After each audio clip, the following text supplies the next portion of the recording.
We have a lot of things that make us different, but when you watch the achievers, the people on stage, look for the commonalities, look for the common traits of achievers. Artists such as Leonardo da Vinci and Raphael or Rembrandt. There's common traits among great achievers. Political leaders such as Constantine the Great, Gandhi, or George Washington. Military leaders, Julius Caesar, Alexander the Great, or Genghis Khan. Explorers such as Marco Polo, Magellan, or Columbus. Writers, scientists, inventors, philosophers, religious leaders. Many differences in their life, different cultures. We're here today from different cultures. I remember one time I was in Argentina and a lady stood up and she said, "You're not from around here," through her translator. "You don't know us." And I remember sitting there saying, when you go to bed at night, what do you dream about? A better life for your family, hope for the future, to be remembered well, to do good in your life? And she said, "Well, of course I dream those things." I said, "Then it doesn't matter the language we speak, or necessarily the culture we live in, or the country we live in, because we all dream the same dreams in different accents and different languages." So when you see people being recognized, they all come from different places, but they have common things that make them similar. Let me give you four. Four things that you will find in all great achievers. Four things you will find in the people that are being recognized today. Number one, they all have focus. Focus. Specific intent. Everything you do, you must do with specific intent. But they all have focus. Everything they do with specific intent.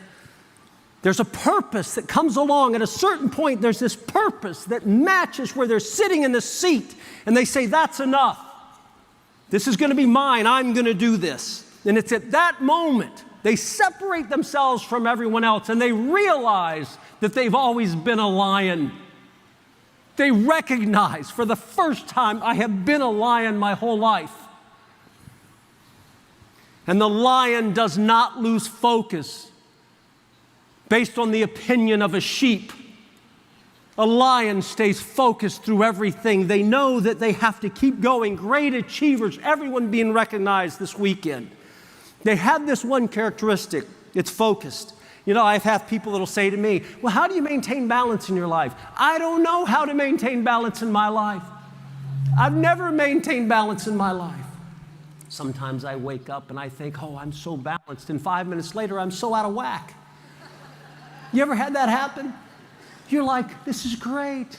Everything's perfect." And 5 minutes later, where did the perfection go? I don't know what it's like to have balance in your life. I don't know that, but I do know this. I do know that I've never missed one of my daughter's events. Ever. In 25 years of building teams, I've never missed an event. I am of the opinion.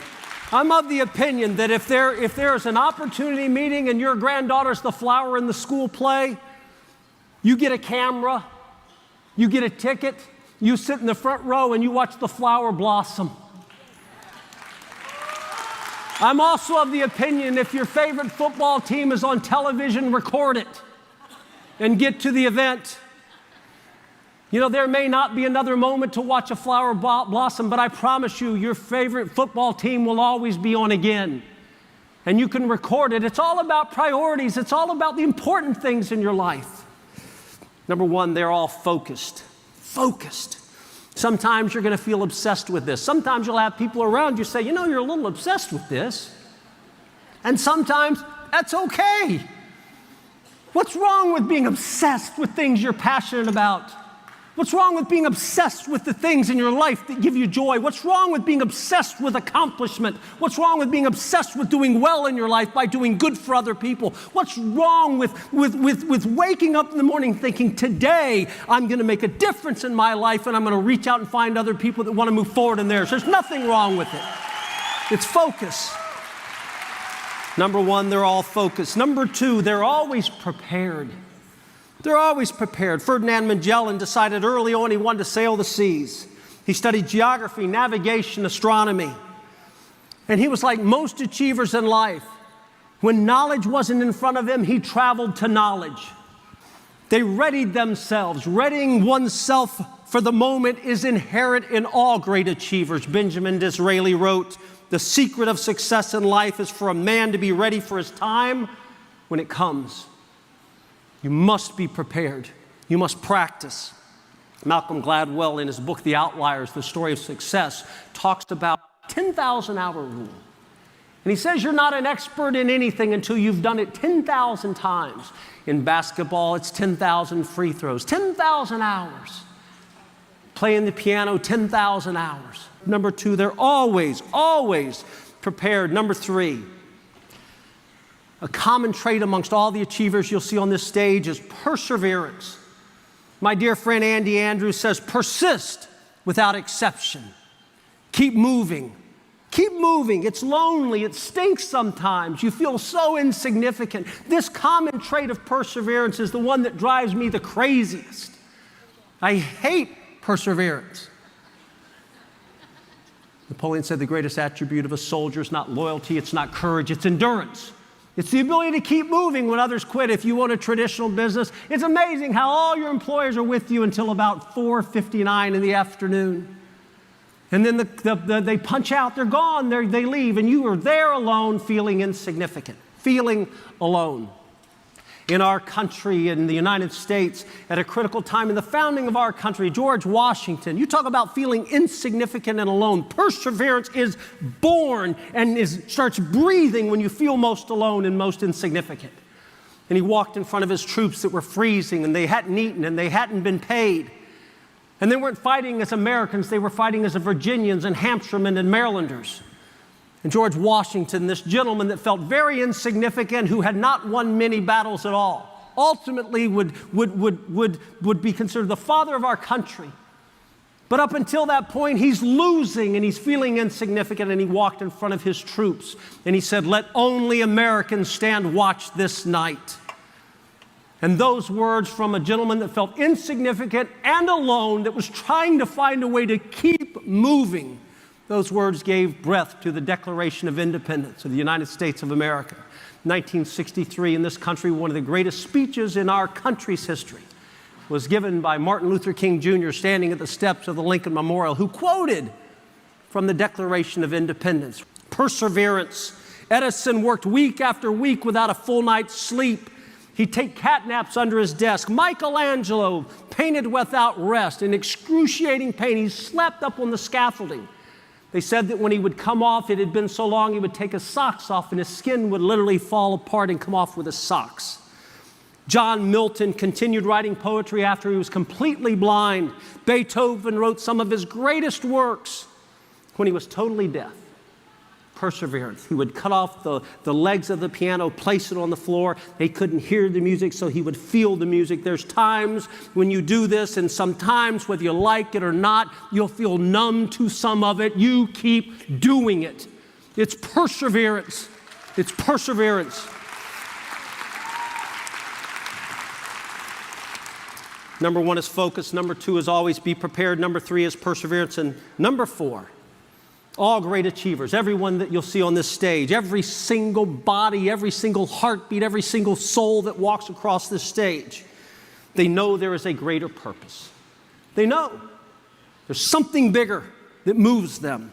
Abraham Lincoln stated that he felt like he was a vehicle for God's work. When Handel composed the Messiah, he said that he disappeared and the work was completed by a power far greater than himself. It's not always spiritual, folks. They're great achievers. Some great achievers have great faith and others have no faith, but they know there's something greater than themselves. Sometimes it was to serve humanity. The reality is this: everyone that walks on the stage believes differently. Some are common, but some believe differently. But they believe in something greater than themselves. And they did things because they felt compelled to do them. March 23rd, 1775, Patrick Henry said, "The next gale that sweeps from the north will bring to our ears the clash of resounding arms. Our brethren are already in the field.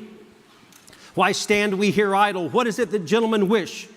What would they have if life so dear or peace so sweet as to be purchased at the price of chains and slavery? Forbid it, Almighty God, I know not what course others may take, but as for me, give me liberty or give me death." It's something bigger. It's something more compelling. It's more than focus now. It's more than perseverance now. It's more than preparation now. It's something inside of a man or a woman sitting in a room like this that compels them to want to be more, to do more, to give more, and to be a part of something significant in their life. In 1962, September, John F. Kennedy, we choose to go to the moon. We choose to go to the moon in this decade and do other things, not because they're easy, but because they're hard. Because that goal will serve to organize and measure the best of our energies and skills. Because that challenge is one that we are willing to accept. People that sit in this audience and eventually walk on stage, people that stand in front of you and we applaud them and they smile and they laugh. They made a decision one time when they recognized they were a lion and they would never lose focus over the opinion of a sheep. They recognized at that moment that I'm going to do this not because it's easy. I'm going to do this because I must. I'm going to do this because it is hard. I'm going to do it because it's worth it. On June 18th, 1940, Winston Churchill said, "Hitler knows that he will have to break us in this island or lose the war. If we can stand up to him, all Europe may be free and the life of the world may move forward into broad, sunlit uplands. But if we fail, then the whole world, including the United States, including all that we have known and cared for, will sink into the abyss of a new dark age, made more sinister and perhaps more protracted by the lights of perverted science. Let us therefore brace ourselves to our duties and so bear ourselves that if the British Empire and its Commonwealth lasts for 1,000 years, men will say, this was our finest hour." Edwin Chapin said, "Not armies and not nations have advanced the race, but now and then throughout the ages, one individual has stood up and cast their shadow over the rest of the world." You know, I watch these people on stage. I'll leave you with this thought. I watch these people on stage, and I think about these people, and how many times what you don't see is how many times they question themselves. Oh, they walk across looking good now. $1 Million Club, looking good. I can look good too. They walk across this stage and you're sitting there, and I want you to know this, they sat there too. They sat right where you sit. They thought exactly what you thought. What you have to do is decide today, that you, my friends, are a lion. You are a lion. It doesn't matter what a sheep says to you. The opinions are meaningless, because when you walk out here knowing in your soul that your moment's coming, and you must prepare, you must persevere, you must be ready, because we need you. This is your moment. Don't let go. Stay focused and know this business will make your dreams come true. God bless you. Thank you. I got the eye of the tiger.